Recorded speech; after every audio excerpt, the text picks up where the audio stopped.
मरीज हैं। Thank you very much. Welcome to Pakistan. Welcome to Pakistan. I think people are longing to hear your words and your sermons, your advice. I think it's extremely. बात आप करते हैं जाकिर नाइक पाकिस्तान के वजीर आजम से मिल रहा है, मुझे तो इस चीज की शर्म आ रही है। The man who has been praising al Qaeda is meeting Pakistan prime minister. Why sir? क्यों जाकिर नाइक में ऐसा क्या है? आप जरूर हो सकता है जाकिर नाइक को पसंद करते हो। ये रहा है कि जाकिर नाइक वहां पे पहुंच चुके। तो देखिए, जाकिर नाइक जब तक 1 महीना रहना है, उन्होंने पूरे 1 महीने का दौरा है उनका, और अभी तो पार्टी शुरू हुई है। और पार्टी के स्टार्ट में ही डॉक्टर जाकिर नाइक ने वहां पर पहुंचते ही ये ऑर्डर दिया है पाकिस्तान को कि आप फौरी तौर पर नेटो टाइप अलायंस तश्कील दें। फलस्तीन के साथ है। अच्छा, ठीक है, कश्मीर के साथ है, फलस्तीन के साथ है। अच्छा, कश्मीर का आप जहाँ पे भी मैंने नोट किया फलस्तीन का बात आती है, वहाँ कश्मीर की ले आते हैं। कश्मीर और फलस्तीन का जो मसला है वो लहदा मसला नहीं है। मसला बिल्कुल अलग है। अच्छा, कश्मीर में इतना नहीं हो रहा, अच्छा, जितना फलस्तीन में हो रहा है। थोड़ी देर पहले यही खबर चल रही है मीडिया पे क्या कि अमेरिका। लेकिन क्या पाकिस्तान की रियासत का ये स्टाइल है कि हम ऐसे लोगों को इनवाइट करते हैं, हम ऐसे लोगों को बुलाते हैं? अब मुझे बताएं कि वर्ल्ड वॉर 3 हो जाएगी। भाई वर्ल्ड वॉर क्या? अब हर दुनिया के अंदर एक ही रुझान है, वो जी पाकिस्तान के पास मिसाइल पावर है और पाकिस्तान को ये मिसाइल ईरान को दे देना।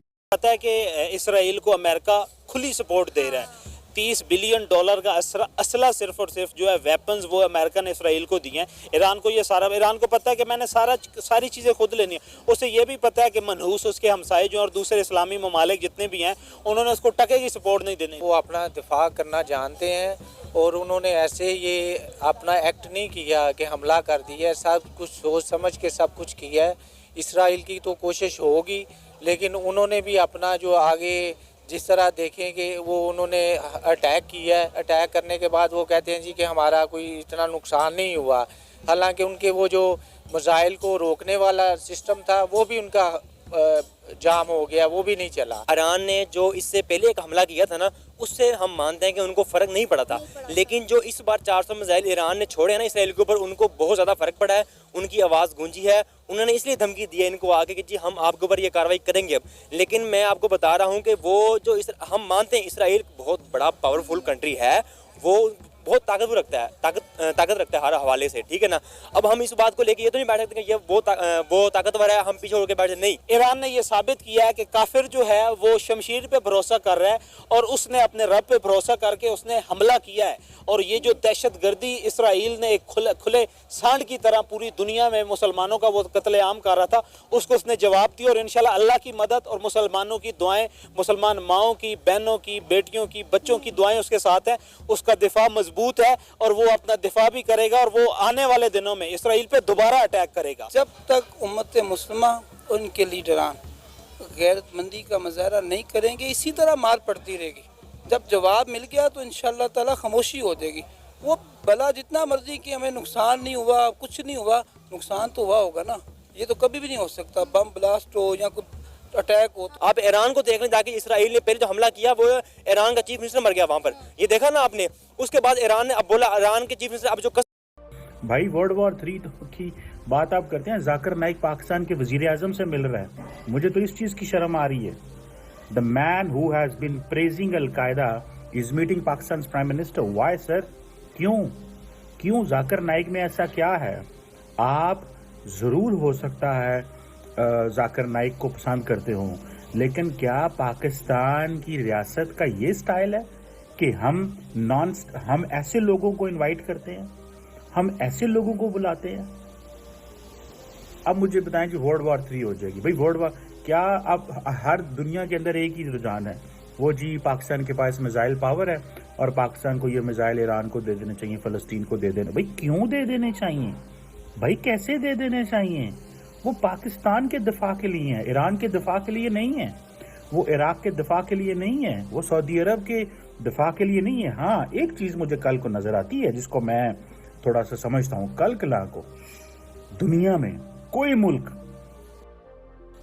मुसलमानों की होली प्लेसेस पे हमला करता है तो मुझे इस चीज पे कोई डाउट नहीं है, कोई डाउट नहीं है मुझे इस चीज पे कि पाकिस्तान विल जंप इन। मैं कह सकता हूँ, मुझे पता है।